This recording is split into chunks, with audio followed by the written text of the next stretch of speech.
తెలంగాణ రాష్ట్ర ప్రజలకు మరొక ముఖ్యమైన విషయం చెప్పాలి. ఈ నిన్నటితోని 7వ తారీఖుతోని 15 నెలలు అయింది ఈ కాంగ్రెస్ ప్రభుత్వం అధికారంలోకి వచ్చి. ఈ రోజుతోని వీరు తీసుకొచ్చిన అప్పు, ఈ 15 నెలలలో వీరు తీసుకొచ్చినటువంటి అప్పు అక్షరాల 1,50,000 కోట్ల రూపాయల అప్పు తీసుకొని వచ్చారు. 15 నెలలలో 1,50,000 కోట్ల అప్పు అంటే ఆ అప్పు మామూలుగా తీసుకురాలే. 2024 నవంబర్ 30 నుంచి మొదలు పెడితే ఇప్పటి వరకు ఈ రోజు వరకు తీసుకున్నటువంటి అప్పు మొత్తం 1,52,918 కోట్ల రూపాయలు కరెక్ట్గా చెప్పాలంటే. అంటే నెలకు దాదాపుగా 10,000 కోట్ల రూపాయలు అప్పు తీసుకొస్తున్నారు మీరు. మరి 10,000 కోట్ల రూపాయలు ఏడిపోయినట్టు? మీరు కనీసం మహిళలకు 2,500 ఇస్తలేరు. రుణమాఫీ ఇంతవరకు సంపూర్ణంగా కాలేదు. రైతు బంధు సంపూర్ణంగా కాలేదు. రైతు బీమాకి ఇంకా బాకీ పడి ఉన్నారు. బోనస్ ఇస్తామన్నారు, బోనస్ ఇవ్వలేదు, అది కాస్త బోగస్ అయిందని అందరూ కూడా మాట్లాడుకుంటున్నారు. ఇట్లా ఒక్కొక్కటి లెక్క పెట్టుకుంటా పోతే నిన్నగాక మొన్న మీరు చేనేత మిత్రుల దగ్గరికి పోయినరు, వాళ్ళకి ఇవ్వాల్సిన బీమా డబ్బులు కూడా మీరు కడతలేరు. మొన్న మహిళల దగ్గరికి పోయినరు, మహిళలకు ఇస్తా అని చెప్పినటువంటి ఏ విషయం కూడా మీరు ఇస్తలేరు. మరి ఈ డబ్బులన్నీ ఏడిగిపోతున్నట్టు?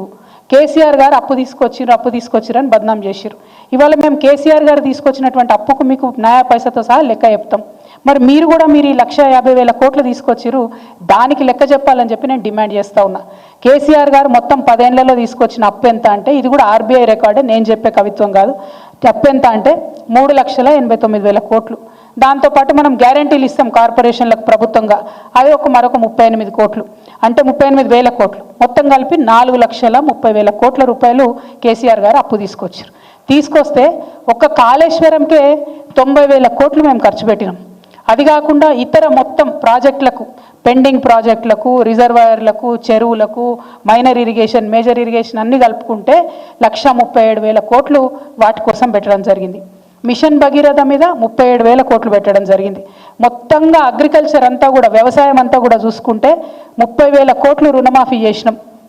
అట్లానే ఫ్రీ కరెంట్ రైతులకు ఇవ్వడానికి 36,000 కోట్ల రూపాయలు ఖర్చు పెట్టినాం. రైతు బంధుకు 73,000 కోట్లు ఖర్చు పెట్టినాం. రైతు బీమాకి 6,892 కోట్లు ఖర్చు పెట్టినాం. అదే కాకుండా మనం మొత్తం కరెంటు వ్యవస్థ అంతా రాష్ట్రంలో మంచి చేయాలంటే, పరిశ్రమలకు కరెంట్ ఇవ్వాలి, ఆఫీసులకు కరెంట్ ఇవ్వాలి, రైతులకు కరెంట్ ఇవ్వాలంటే కరెంటు వ్యవస్థను మొత్తం గాడిన పెట్టడానికి పెట్టిన ఖర్చు 1,38,000 కోట్లు. అదేవిధంగా ఆరోగ్యం మీద పెట్టినటువంటి ఖర్చు 61,000 కోట్లు. సంక్షేమం మీద కేసీఆర్ గారు పెట్టినటువంటి ఖర్చు 10 ఏళ్లలో 2,83,000 కోట్లు. అంతేకాకుండా ప్రతి గింజ, చివరికంట ప్రతి గింజ ధాన్యం కొంటే కేసీఆర్ గారు రైతులకు అకౌంట్లకు డైరెక్ట్ వేసినటువంటి డబ్బులు 1,34,000 కోట్లు. అంటే మేము తీసుకొచ్చిన అప్పు 4,30,000 కోట్లు అయితే మేము సృష్టించినటువంటి సంపద 50 లక్షల కోట్ల పైచిలుకుంది. ఇప్పుడు నేను చెప్పినటువంటి లెక్క దాదాపు 7-8 లక్షల కోట్లు డైరెక్ట్ చెప్పే లెక్క. ఇండైరెక్ట్గా వచ్చింది సాధించినటువంటి ప్రగతి, ఇంకా అనేకమైనటువంటి ఇండికేటర్స్, అనేకమైన రిపోర్ట్స్ ఉన్నాయి. వాటన్నిటి ప్రకారం కేసీఆర్ గారు తీసుకొచ్చిన అప్పు 4,30,000 కోట్లు అయితే సృష్టించినటువంటి సంపద 50 లక్షల కోట్లు.